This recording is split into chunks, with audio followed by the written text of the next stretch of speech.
My TikTok notification pinged, breaking the rhythm of my late-night study session. A new follower.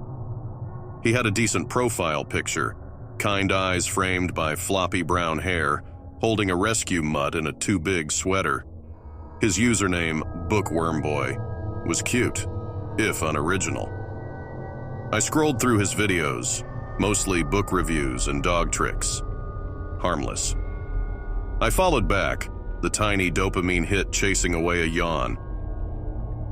The next day, I was halfway through my organic chemistry lecture when I felt the prickle of a stare. Glancing up, I saw him across the room, eyes locked on me, a wide, unnerving smile blossoming on his face. My hand trembled on my pen, and I quickly looked away, heart hammering. Was that him?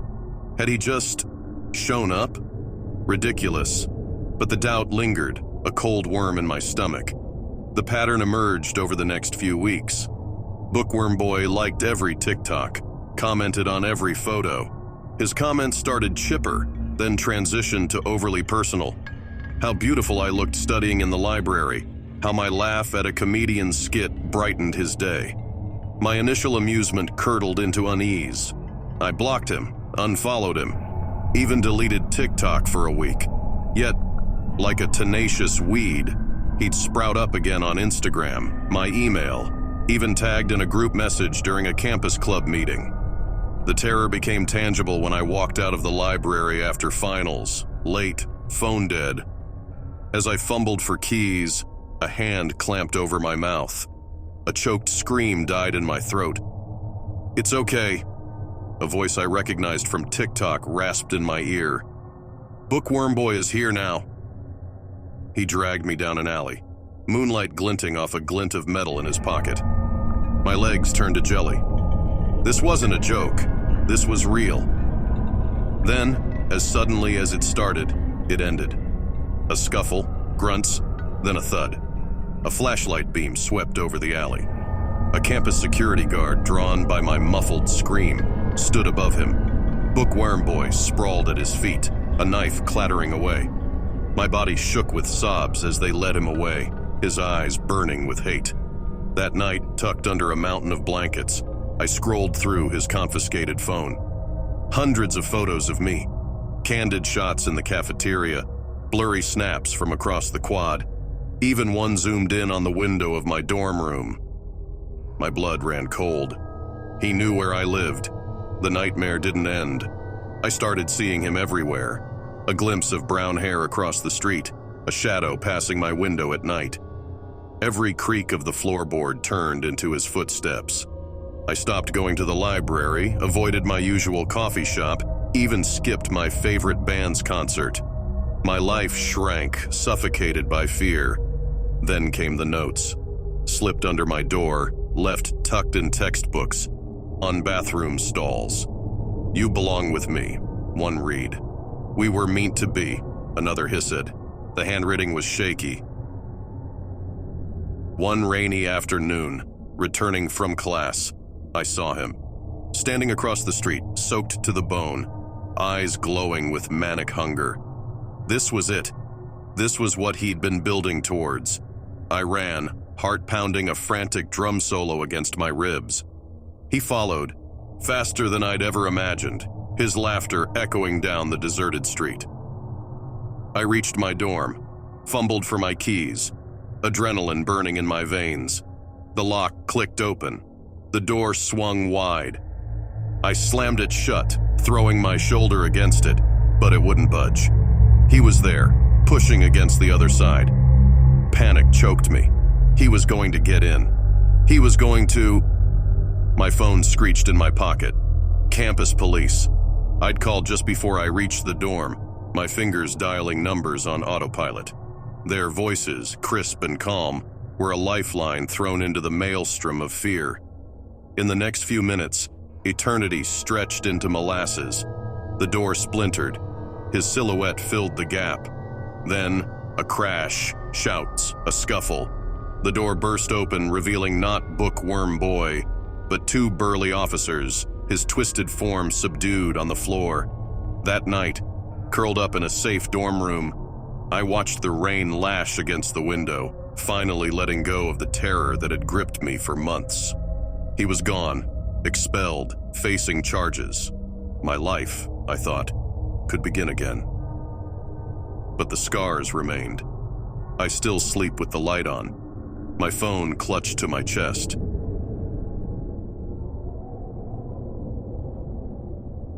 I was scrolling through TikTok one day when I came across a video of a girl named Anna.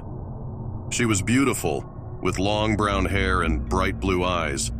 I was immediately smitten. I started following her and liking all of her videos. To my surprise, Anna followed me back.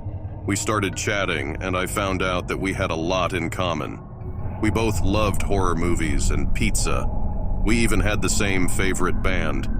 After a few weeks of chatting, Anna asked me out on a date. I was thrilled. We decided to meet at a Starbucks near my house. I got there early and waited nervously for her to arrive. When she walked in, I was taken aback. She looked nothing like her pictures. She was much older, with wrinkles around her eyes and gray hair. She introduced herself as Anna, but I could tell that wasn't her real name. We sat down and started talking, but something felt off. She kept asking me personal questions, like where I lived and what my parents did for a living. I started to feel uncomfortable. Suddenly, my phone buzzed. It was a text from my friend. He had done some digging and found out that Anna wasn't who she said she was. She was actually a 40-year-old man who had been catfishing me. I was horrified. I didn't know what to do. I tried to get up and leave, but Anna grabbed my arm. He told me that he knew where I lived and that he would hurt me if I didn't stay. I was trapped.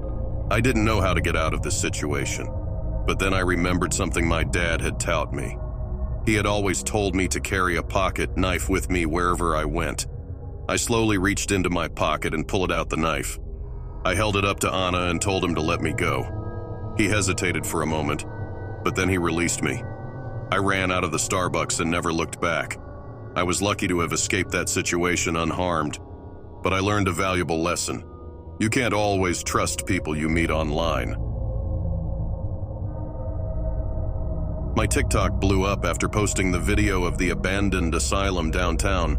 Flickering fluorescent lights casting eerie shadows across vacant beds, rusted instruments glinting in the gloom. It was pure Halloween gold. So imagine my surprise when, amidst the flood of new followers, one stood out like a neon sign in a power outage. Jane Marie, same town. Intriguing. Not only local, but with a mysterious air about her. No profile picture, no bio. Just that enigmatic username. Something about it sparked a curiosity I hadn't felt in ages. I checked her videos. Nothing. It was like she existed solely to find me. Minutes bled into an hour, my thumb glued to the refresh button. Then, a notification. A message. My heart did a victory lap. Hey, your asylum vid was insane. We should totally explore some local haunts sometime. The wink emoji sealed the deal. This wasn't just some random follower. This was fate, beckoning me with the promise of spooky adventures and, dare I say it, maybe something more. We exchanged messages, discovering a shared love for all things creepy and a surprising amount of common ground. We were both college students, both caffeine connoisseurs with a penchant for late-night pizza runs. Jane even knew this killer ramen joint tucked away in a back alley, my go-to after a particularly grueling exam. After days of building anticipation, we decided to meet. My palms were slick with nervous excitement as I navigated the maze of unfamiliar streets on her directions. My phone buzzed in the cup holder. Almost there, turn left at the yellow house with the chipped mailbox. The yellow house materialized, looking every bit like a rejected extra from a Stephen King movie. Paint peeling, windows shrouded in overgrown vines, and a mailbox hanging by a single rusty nail. My gut did a nervous twist, but the thrill of the unknown was irresistible. I followed a narrow, weed-choked path to the side door, my phone still buzzing with Jane's instructions. Then, Silence. My messages hung unread, like unanswered prayers in a haunted cathedral. The unease in my gut morphed into full-blown alarm. Where was she? Was this some elaborate prank? My phone's flashlight cut through the gathering dusk, revealing a warped wooden door with a tarnished brass knob. Hesitantly, I reached out. The doorknob turned easily, too easily. I pushed the door open, a creak echoing like a scream in the stillness. Inside, darkness. Stifling, oppressive darkness. My phone vibrated once more, the screen flashing with a single chilling sentence. "Go in. I'm waiting." My blood ran cold. This wasn't Jane. This was something else. Something malevolent lurking in the shadows, playing me like a cheap fiddle. Adrenaline kicked in, overriding fear. I wasn't some helpless freshman anymore. I was a horror storyteller, damn it. And I wasn't about to become my own cautionary tale. "Nope," I muttered, slamming the door shut with a finality that surprised even me. The silence that followed was thick, suffocating. I sprinted back to my car, my heart hammering against my ribs like a trapped bird. My foot slammed on the gas pedal, tires spitting gravel as I tore away from the yellow house and its secrets. In the rear-view mirror, I saw a flash of movement in the doorway, a figure, tall and shrouded in darkness, watching me flee. It raised a hand, and for a fleeting moment, I recognized the glint of a rock flying through the air. It smashed against the back window, a spiderweb of cracks radiating outwards. My body trembled, but my foot stayed leaden on the pedal. I wasn't just running from Jane, or whatever Jane was. I was running from the horror I'd almost stepped into, a nightmare woven from TikTok likes and whispered promises. Back in my apartment, safe in the familiar glow of my laptop screen, I checked my phone. Jane Marie's profile was gone. Not deleted, just vanished, like she'd never existed. My messages hung unanswered, ghosts in the digital ether. Was it all a hallucination? A product of my overactive imagination fueled by too many abandoned asylums and late-night horror binge-watching? Or was Jane real? A phantom follower lurking in the shadows of the internet, her motives as dark as the secrets hidden in the yellow house. I don't have the answers. Maybe some questions are better left unanswered, some doors better left unopened. But one thing is certain, the thrill of the unknown has lost its appeal.